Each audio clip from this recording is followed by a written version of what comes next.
अजी सुनती हो टूनी की माँ। मैंने अपने दोस्त कड़कनाथ के बेटे के साथ हमारी बेटी टूनी की शादी तय कर दी है। ठीक है, अब से तैयारियों में फटाफट लग जाओ, कुछ ही समय बाद शादी होने वाली है। उन्होंने कहा 2-4 दिन में हम लोग बारात लेके आएंगे, तो समझ लो बात।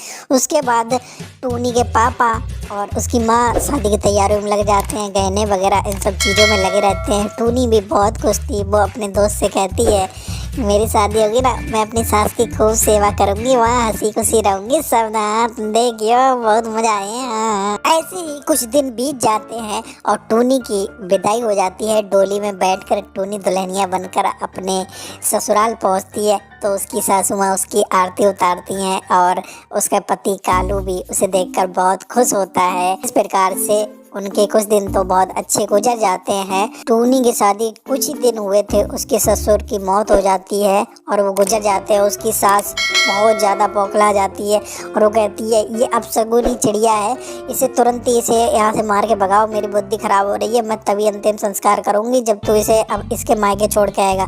जा कालू फौरन जा। अरे माँ, आप भी क्या पुराने चोचलों में पड़ी हुई हो, मैं कुछ नहीं जानती, इसको बात छोड़ के आ बस। उसके बाद कालू को जबरदस्ती अपनी बीवी को छोड़ने जाना पड़ता है। वो कहता है कि तुम परेशान मत होना टूनी, मैं कुछ दिन बाद माँ को समझाकर तुम्हें लेने के लिए आ जाऊंगा।